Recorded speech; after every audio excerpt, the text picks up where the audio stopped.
Ang duha ka tasa nga tubig mga guys, ato siyang ilunon do sa duha ka tasa nga mga tubig nga hinlo nagikaisa mga guys no, nga wala naging sa hugaw. Gikan sa gamot paingon sa lawas ug paingon sa bulak. Pinaka the best nga tambal sa bata nga naghipon. Mga guys, another health tips sa sada ko nga akong ikashare sa uban.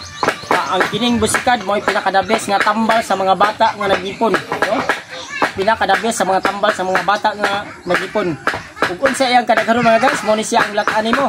Usara ka hutong, usara ka kuan sa kumkom sa imong mga tudlo, no? Ang katong bata nga gabalik-balik ang hilana tungod kay nagipon, mo ni siya ang pinaka the best nga tambal busikan. Gikan sa gamot, paingon sa dahon, paingon sa iyang bulak, mo ni siya ang pinaka the best nga tambal, no? Ayuhon nato siya hugas mga guys, no? Kinahanglan ayuhon di siya hugas mga guys, kay kini siya imnon ni siya sa usa ka bata, no? Imnon sa usa ka bata, kinahanglan nga sa flowing water ni Mikuan. Flowing water sa gripo o sa kuan.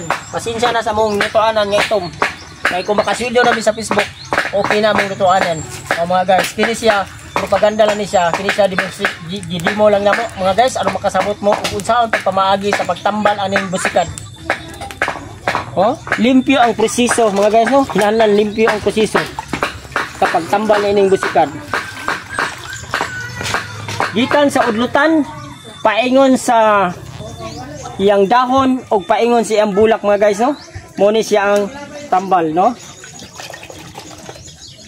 Ato ni siyang lagaon mga guys sa duha ka tasa nga tubig para sa mga bata ug sa mga inahan.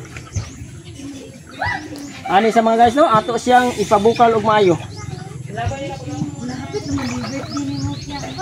Ang duha ka tasa nga tubig mga guys, ato siyang ilunon do sa duha ka tasa nga mga tubig nga hinlo nagikaisa mga guys no, nga wala naging sa hugaw. Gikan sa gamot paingon sa lawas ug paingon sa bulak. Pinaka the best nga tambal sa bata nga naghipon. Ipabukal siya mga guys no, hantod mahimo na lang siyang usa ka tasa gikan sa iyang pagpabukal.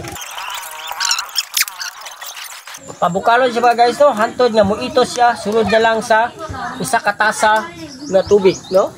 Hantod nga muitos siya sa usa na lang katasa nga tubig.